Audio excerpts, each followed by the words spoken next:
Well, good morning. If you want to go ahead, grab your Bibles, open up to Psalm 120. Psalm 120 this morning. As you're turning there, tell me if you've had this experience, maybe even during these weeks and weeks of quarantine, where you're in your basement or storage room or something like that, and you go to reach for something off a shelf, and you're trying to pull it out, and the whole shelf comes down on top of you, all the stuff that's been shoved in over the years, and you just think, you know what, that's it. We've got a project for the weekend. We are cleaning, we are organizing this room. Or maybe on a more serious scale, you're driving into work or something and you feel something off in your heart and you just can tell, and you pull into the nearest hospital and get the diagnosis, and from that point on, diet and exercise look very, very different in your life. It's an experience we have a lot, where there's some challenge or crisis, some shove that pushes us in a direction where we say, enough, enough, okay? Things are going to be different from here on out. Now, we're starting a new series this morning in Psalms, and why? Why would we study Psalms? Why now? Well, Psalms are gritty. They're real. That's why I love them. They pull at the tension between what we know as Christians and what we feel. Those times when how we expect things to go based on our theology just doesn't seem to add up exactly. Josh Moody, pastor at College Church just down the road here, says it like this. He says, "Psalms are a God-designed tool to help us feel truly the truth. Psalms say things we would rarely say out loud in church, but then people feel things they would rarely say out loud in church. We need somewhere to go to process those emotions, to inspect them in the light of God," I love that, by the way, "and bring them into line with His will and His way." Or John Calvin, one of the great theologians of history, calls Psalms an anatomy of all the parts of the soul. And he goes on to say that there's no emotion not here represented as in a mirror. We are on display in the Psalms, all that goes on inside of us. And most of the Psalms are intensely personal. It's written by a real person who's going through some real stuff, which we'll see in our psalm this morning, in fact. But at the same time, they voice universal human experiences and emotions, including, and it's going to be important for us in a moment, homesickness, that longing for the world we were created to live in God's presence. So we're going to look in our series here at the Songs of Ascents, Psalms 120 to 134. And if you look at those Psalms, you'll see at the top the superscription, and we'll say a Song of Ascents above each of those. It's kind of an odd superscription, odd little title, but most likely what this is referring to, most scholars would agree, these were songs that were sung by pilgrims as they ascended to Jerusalem for the various religious festivals that took place in Jerusalem, like the Passover. Jerusalem's pretty high up in the mountains, but also just because of its importance, you go up to Jerusalem. That's just what you do. And so that's why they were called Songs of Ascents. You get this impression because of the 15 Psalms, 14 of them referred to Zion or Jerusalem or the city, which would be talking about Jerusalem as well, the temple, which is in Jerusalem, or something like that. So they show up in every single psalm except for today's, actually, and we'll see why in just a moment, but it's because it has more to do with the starting point rather than the destination. But you get the impression then that with all these references to Jerusalem, that these psalms have this laser focus on the destination. They're not overly concerned with the stops along the way. And I think that's important because that means that these psalms speak to all circumstances. We don't have to say, well, I went a different route, so this doesn't really apply to me. Because the focus is on the destination and the mere fact of the journey, it speaks to us wherever we are. And it speaks especially to those of us who are pilgrims living in exile. In fact, a lot of these psalms come from the time when Israel, Judah, is coming back from life in exile in Babylon, and almost certainly these psalms were sung then. So there is in these 15 Psalms a longing for home, that homesickness I was talking about earlier. Almost nobody speaks of that longing for home more profoundly and with more insight than C.S. Lewis. And he writes at one point, "The human soul was made to enjoy some object that is never fully given, nay, cannot even be imagined as given in our present mode of existence. This world is not our home. It is not enough. We really are exiles, citizens of heaven living in a foreign land." And so it's no surprise then that we begin our pilgrimage in a distant land, setting out for what will feel like home. Now, look, there is a tension, though, because, of course, while we are exiles, pilgrims, if we belong to Christ, this world is not our home. We were born as natives in exile. We were children of the world to begin with. And so it'd be a little bit like those Israelites who were born in Babylon during exile, where there's this pull to go, well, yeah, but I kind of grew up here. I know the neighborhood. I like it. And yet this longing for home at the same time. So what will it take to get us to the point where we're willing to leave and to set out on this pilgrimage? Because to start the pilgrimage, to set out on the journey, is to say goodbye to what feels like home, even if it's temporary. It is the end of an era. Eugene Peterson, in his book on the Songs of Ascent, Along Obedience in the Same Direction, which I would highly recommend, writes this. He says, "A person has to be thoroughly disgusted with the way things are to find the motivation to set out on the Christian way." I'm going to come back to that quote later because I think it's so important. We have to be thoroughly disgusted with the way things are in order to be willing to set out on our journey. And that's what we're exploring in this first Song of Ascents. And I think it's very timely. Look, I picked this series earlier. We'd planned to do this long before coronavirus hit, but I think this is really apropos given the current climate. This crisis might be that shove that we need that helps us to set out on the pilgrim way. And that's going to follow the pattern that I started with, where there's some challenge, some crisis, some shove that leads us to face a choice and then hopefully make the change. So we'll take those one at a time. So first of all, the challenge. What is that crisis? What is that shove? Let me read verses 1 and 2. Psalm 120, verses 1 and 2. "I call on the Lord in my distress, and he answers me. Save me, Lord, from lying lips and from deceitful tongues." So what challenge does the psalmist face? What prompts his reflection? What's the catalyst that gets him to set out on his journey? Well, it's one we have probably all faced if you're lived for any number of years on the planet. It's lying lips and deceitful tongues. He is a victim of slander, of gossip, of a smear campaign waged against him. And so this is intensely personal. He's a real person. Real people are spreading lies about him, but it's also a nearly universal experience. It's the sort of thing that happens, starting in about middle school or so, certainly by high school.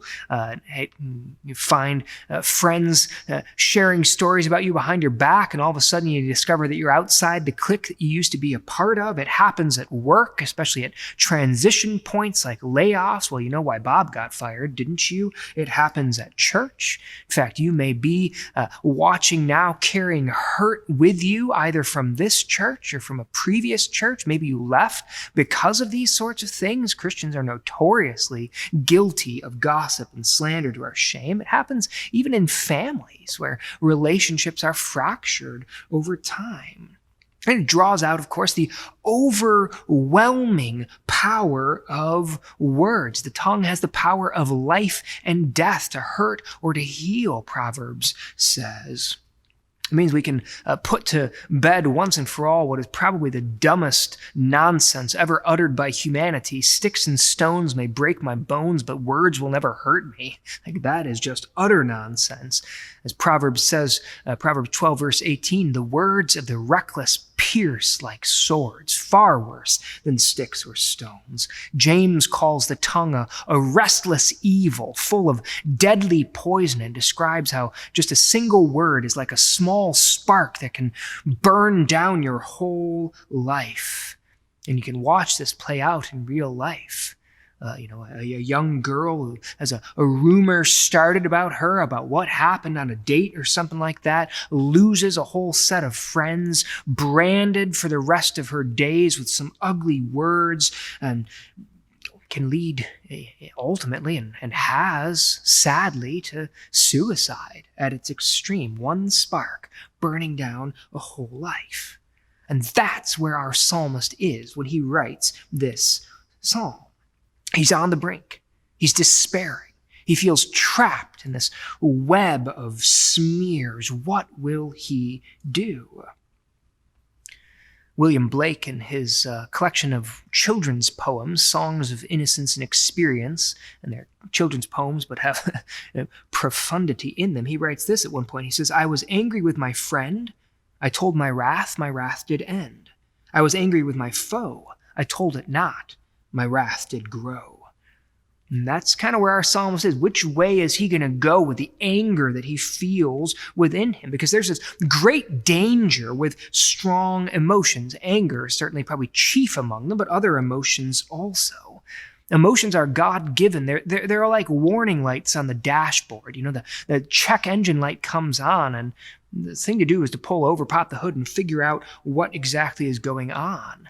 We have a friend, Amy and I, who the check engine light came on when they were on the highway, and they thought, you know what, I'm just going to go until I get to my destination, and then I will figure out what is happening, and kept ignoring all the blinking lights and things like that. And at the exit ramp at 88 in Winfield, her car burst into flames. She was unharmed, thankfully. The car did not survive, however, but that's a good picture of what happens when we leave our emotions unchecked, when we don't pop the hood and figure out what's going on inside. Now, no doubt, with all this anger here, our psalmist is tempted to start his own smear campaign. I mean, if you've been here, if you've experienced, you know how strong that temptation is. But he chooses a better way. Instead of replying to his assailants, instead of replying to these harsh words and answering back with his own harsh words, he speaks to God. He speaks to God. He processes his emotions in God's presence before God, and he receives a better answer. What's so interesting, of course, is that he's still in the midst of these circumstances. The psalm doesn't say, "And you delivered me out of them." And now these people aren't saying this. The truth has come to light. It just says, "I call on the Lord my distress, and he answers me." And then he makes his petition at that point. So he's still in the midst of these hard circumstances, but he's received the assurance of faith. And what assurance is that? It's God's character, specifically the assurance, the reminder of who God is. God's name, the Lord, here shows up just twice in the psalm, and it's right here in verses 1 and 2. "I call on the Lord. Save me, Lord." And that's the divine name when it's in all caps like that, Yahweh. With all that the divine name implies, when God reveals himself to Moses, "I am who I am. No name can contain me because I am who I am. I will always be who I am now." And part of that includes the fact that he's attentive to our cries, which we see here in verses 1 and 2. He's able to save. We're going to see that he is just and good as we continue through the rest of the psalm as well. And we have the same confidence when we approach God because we know that he is unchanging as well. Though all else changes around us, God is still the same. Jesus Christ is the same yesterday, today, and forever. But think of why this matters at a moment like this, to remember the character of God. John Bailey, whose Diary of Private Prayer is just a treasure of classic Christian works, writes this at one point. He says, "I'm sure that the bit of the road that most requires to be illuminated is the point where it forks." That's the point where our psalmist is. Do you see, God's glory is that flash of lightning that illuminates the fork in the road. This is why I think Proverbs speaks of the fear of the Lord, that awe at who he is as the beginning of wisdom and knowledge. It's what you need to know in order to make the right decision, choose the right path. Now, you might not be the victim of a smear campaign, but you're facing challenges, because we always are facing challenges, and we're in a challenging time with this pandemic.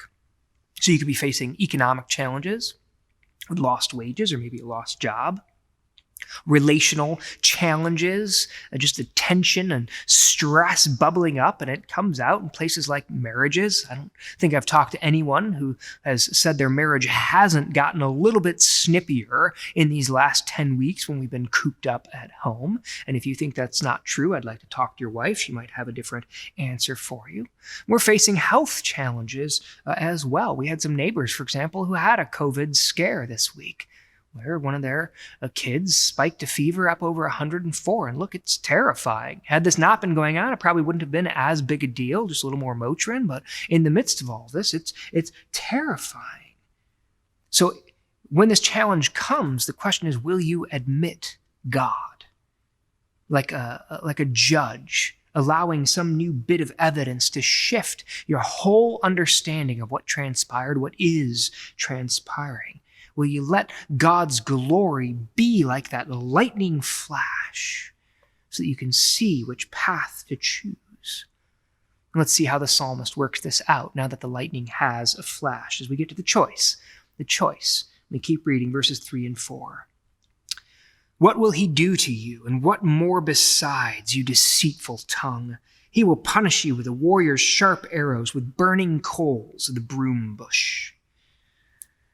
Now, there is an ambiguity in these verses that the NIV obscures. I love the NIV. It's my favorite translation. I've got no patience for those ESV thumpers. I'm just kidding. I love the ESV too. I think the two should be read in tandem, but we use the NIV here for good reason, and it's a good translation. But if I have one critique of the NIV, it's that it does sometimes try and clarify what I think should remain ambiguous, like here. So verse 4, it doesn't actually say he will punish you with. It just starts with a warrior's sharp arrows. What will he do to you? And what more besides, you deceitful tongue? A warrior's sharp arrows with burning coals of the broom bush. So what exactly does that verse 4 mean then, since we don't actually get any explanation about what it's referring to? Now, most take it the way the NIV translates it here, and I think that's fine. They take it to be prophetic denunciation. So this is a little bit like Habakkuk detailing Babylon's destruction when God metes out his judgment, and certainly that happens. My only hesitation with thinking that that's what's really going on here, or that's the whole of what's going on here, is that it assumes that the psalmist has the detached perspective of a prophet, so that he can speak with righteous anger. It is so very, very difficult to get to righteous anger when you are the one being wronged. Like many of us, because of what's been going on in the country this week, have felt truly righteous anger at injustice. But when it happens to you, that's much harder to come by. This is why James says, for example, be slow to become angry, because human anger does not produce the righteousness that God desires.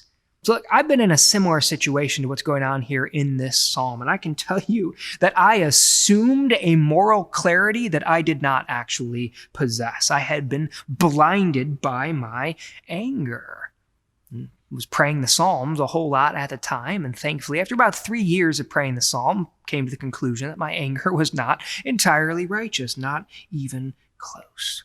So that's my only hesitation with thinking this is purely prophetic denunciation. Certainly there's some element of prediction baked into this. This is just a simple, actions have consequences sort of declaration, like you might read in Proverbs. The mouth of a fool invites ruin, that kind of thing.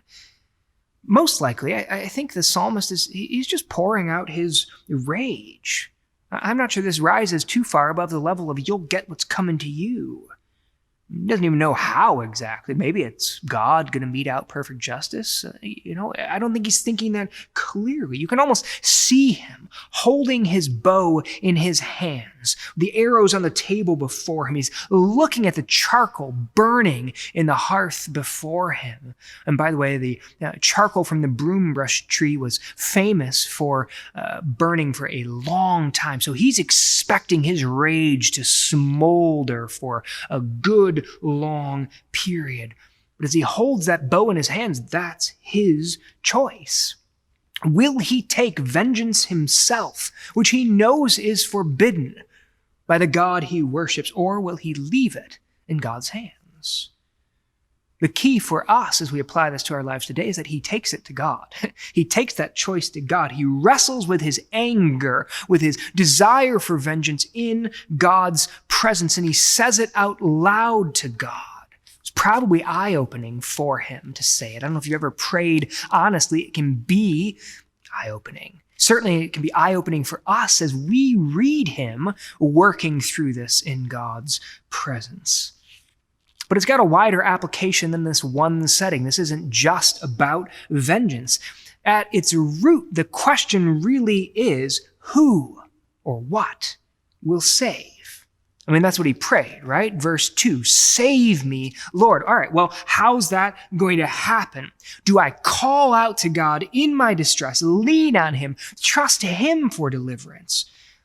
Or do I take matters into my own hands, whatever that looks like?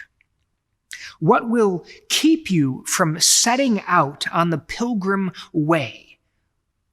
From marching toward Zion and the promised land is not the challenges you face. No, not at all. It's your response to them. That's the choice, right? That's the moment where we decide. So here's Eugene Peterson. Here's the quote I mentioned earlier. Let me read it, but I'm going to keep reading for him. A person has to be thoroughly disgusted with the way things are to find the motivation to set out on the Christian way. As long as we think the next election might eliminate crime and establish justice, or another scientific breakthrough might save the environment, or another pay raise might push us over the edge of anxiety into a life of tranquility, we are not likely to risk the arduous uncertainties of the life of faith. A person has to get fed up with the ways of the world before he acquires an appetite for the world of grace. So the psalmist cradles his bow, stokes the coal fires of his rage. Does it depend on him? So you got to take matters in his own hands. Does he go to a judge and start this whole process? What does he do with it? Even now, in this pandemic, in whom or what do we trust? In a vaccine, which sounds amazing, by the way? That our government leaders will make the right decisions all the times? Another stimulus check? Wearing a mask in public? I mean, look, those are all good things. Like I'm looking forward to a vaccine. I really am. It's like longing for justice in this world, like the psalmist is longing for here. Like absolutely, and we work for justice in this world, but you can't live there. You can't build your house there in that hope. It's like building your house in a floodplain. Like it's lovely, you're right there on the riverbank and stuff. It's gorgeous. It's lovely right up until it's not. Right up until the flood comes, and then it's a pretty foolish place to have staked your hope. Like a vaccine is great right up until, the next disease hits. Or even if no disease ever hits, old age will still take us. You can't put your hope there. And this is not just for anger, not just for crises. This is for every area of our lives. In what or whom do we trust? Like maybe you're there right now, and especially in a period of isolation, you're cradling your loneliness in your hands. You're thinking, I got to deal with this. I got to fix this. I got to find a way to feel loved. Maybe you're looking to illicit means like casual sex or pornography, thinking that'll numb that feeling. Of course, it won't work. Or maybe it's an illicit relationship in the sense that you're looking to somebody that you shouldn't marry because the most important part of you, your union with Christ, isn't something that they share. Or maybe it's more illicit means. Maybe you're looking just to marriage or friendship or something like that, but you can't put your hope there because marriages still have problems. I got news for you. Talk to some married people. They probably still struggle with feeling unloved at times.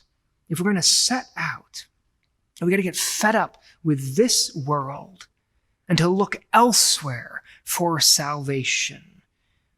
Instead of building our home in a floodplains, we got to look for a city with foundations, like Hebrews says, for that promised land, for that future Zion. There is the choice that the challenge prompts. Even now, every one of us holds some sort of bow in our hands. In whom or what will we trust? It leads us to the change, the hard choice that hopefully we will make. Let me finish out the psalm, read verses 5-7 for us. Woe to me that I dwell in Meshech, that I live among the tents of Kedar. Too long have I lived among those who hate peace. I am for peace, but when I speak, they are for war. Now, verse 5 is the whole reason that this psalm is used here in this collection of pilgrimage psalms, because it's the setting out point for that pilgrimage. He's saying, I am dwelling in Meshech, in Kedar. And the key to understanding this, by the way, is to realize where those places are. I know what happens when we read place names in the Old Testament. We just go, I don't know how to pronounce those, and I don't know where they are, so I'm going to assume they're not important. They just might be important. This is why a good study Bible with some maps in it can be really, really helpful. Well, Meshech is in modern-day Turkey, in Asia Minor there. And Kedar is in Arabia. So you couldn't actually live in both places at the same time. Like, they're not that close together. In fact, they're on opposite sides of Israel. So unless he's got a summer home in one of these or something like that, I don't think he's talking about these places literally. This is a figurative use. He's saying, I'm dwelling as an exile in a culture that is hostile to God's kingdom. I'm living in the world, in other words. In this case, he feels that because he's living among a people who don't love peace, who hate peace, in fact. And that Hebrew word peace, shalom, is so important. It means more than just the absence of conflict. It's the presence of justice. It's an integrated life. It's one that's oriented around God, His glory, lighting the way for our pilgrimage. So it's at this moment that our psalmist makes his choice and embraces the hard change, lays down the bow and the burning coals and self-determination in worldly ways. I am for peace, he says. I am for peace, even if they're for war. And he chooses, it would seem, I'm reading between the lines a little bit, but I think it's clear, he chooses silence in the face of slander. Like Jesus would later on. Here's Peter. Of course, Peter's writing to the exiles dispersed in all these different foreign cultures. And he writes this, 1 Peter 2:21-23, to this you were called, because Christ suffered for you, leaving you an example that you should follow in his steps. That's the pilgrimage right there, by the way.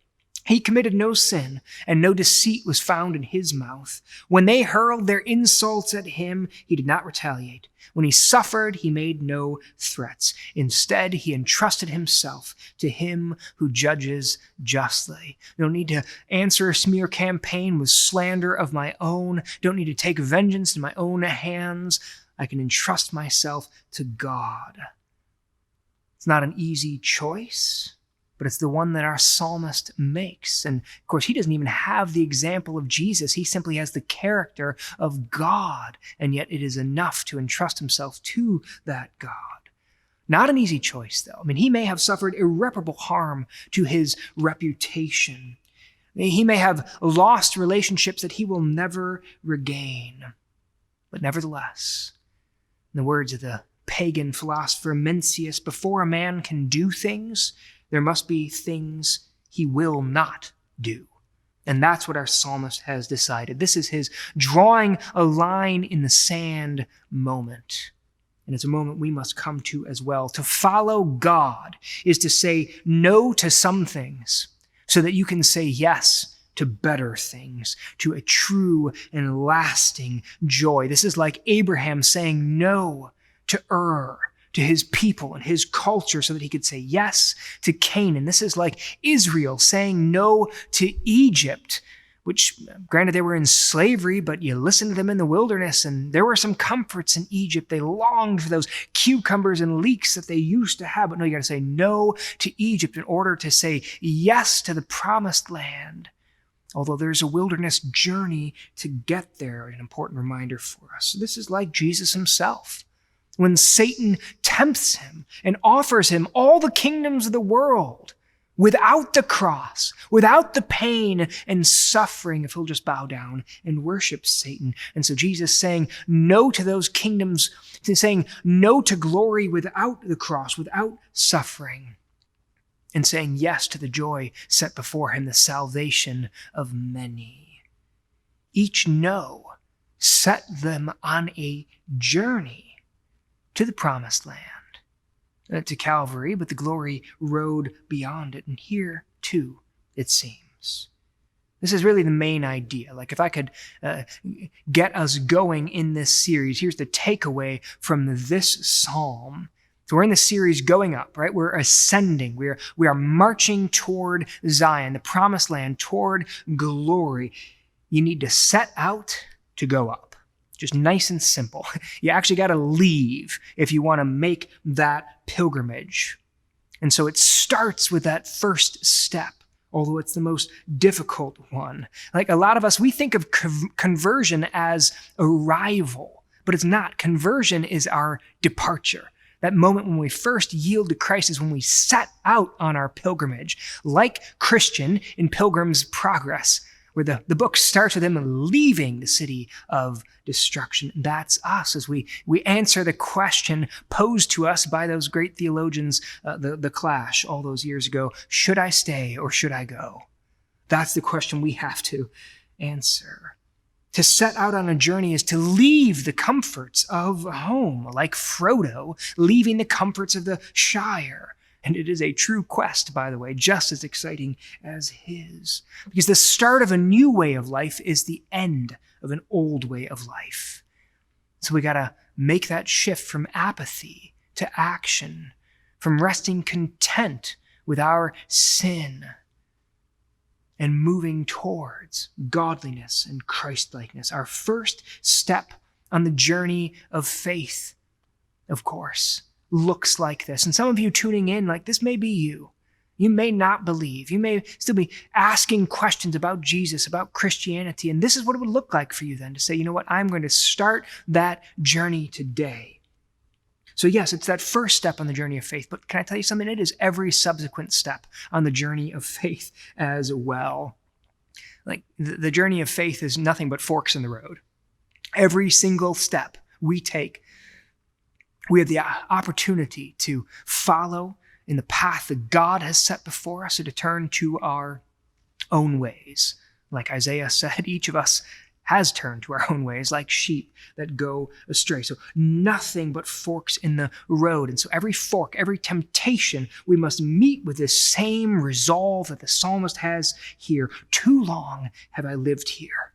Too long have I lived here. You know what? I'm fed up. I'm disgusted with this way of life. I am setting out again. I'm going to keep walking to glory. So some challenge goads us to act at last, to face this choice before us with gospel eyes and to make the hard change. The pandemic has given us this crisis. The pandemic has taken a jackhammer to so many of our life's foundations. And so we've discovered that many of us have built our house at least partially on sand. And that's a good thing that we've learned this, because we can now choose to build on solid rock instead, on Christ and the Word of God. What does that look like? What might this look like, this challenge, choice, change, as it plays out in pandemic? Well, one challenge we face is the economic disruption that has happened and will continue. And so there's the choice before us, the fork in the road. Do we choose our own security, or do we choose sacrificial generosity, trusting in God for our daily bread? And so maybe the change is that we decide to invest in what cannot be lost. We will invest in eternity and not trust this world's comforts. Or Look, one challenge that we're facing is the death of loved ones, the potential death of loved ones. And the way this virus works out, by the way, means that if they get sick unexpectedly, it happens, it goes quickly, we may not get to speak to them again. That's how this plays out. There's going to be no deathbed conversation because we can't be in the room, and they'll be on a ventilator and they'll be sedated at that point anyway, so we can't visit them. And that's hard. Like some of us have family, for example, that I don't know Jesus yet. And so we got a choice. There's that fork in the road. Do we choose relational comfort? We're not going to rock the boat. Or do we choose winsome boldness in light of the gospel urgency before us and embrace the hard change of sharing the gospel? Like some of us should probably leave this sermon and just pick up the phone and say, you know what, I got to say some things to you now, just in case I can't say them to you later.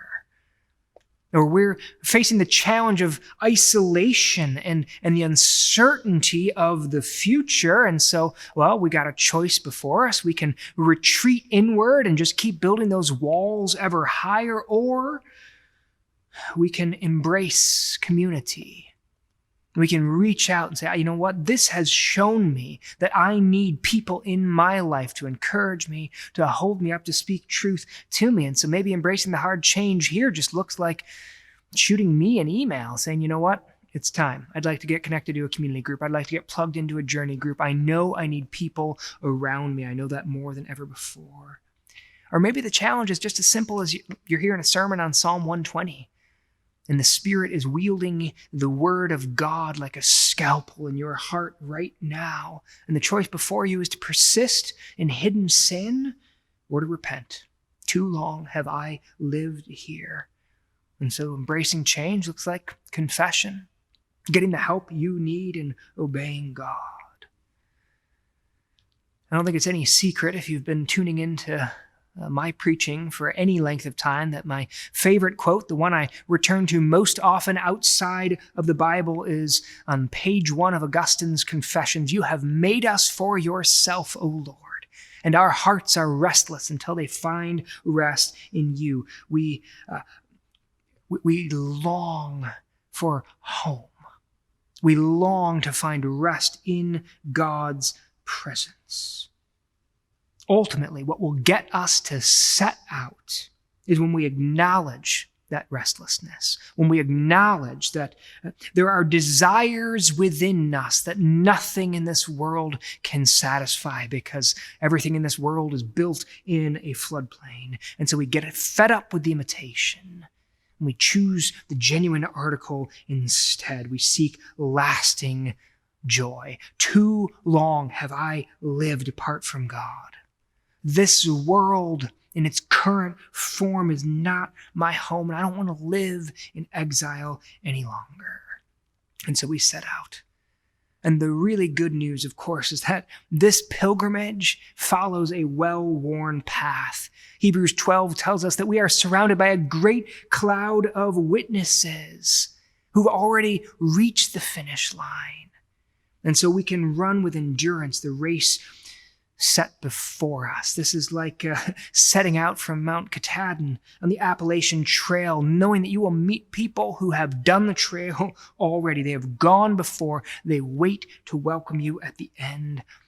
And the really, really good news is that we can look to the one who blazed that trail. Hebrews 12 goes on to call Jesus the pioneer and perfecter of our faith. So he's the one who blazed this pilgrimage trail. Because he was exiled not just in Kedar or Meshach. He was exiled to Hades itself. We all, like sheep, have gone astray. Each of us has turned to our own way. We've got our own little pilgrimage going. But God has laid on him the iniquity of us all. And so he bore that punishment.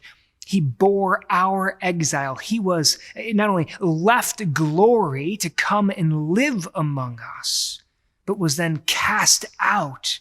I mean, he was crucified outside the walls of Jerusalem. He was crucified outside Zion, the city to which we march.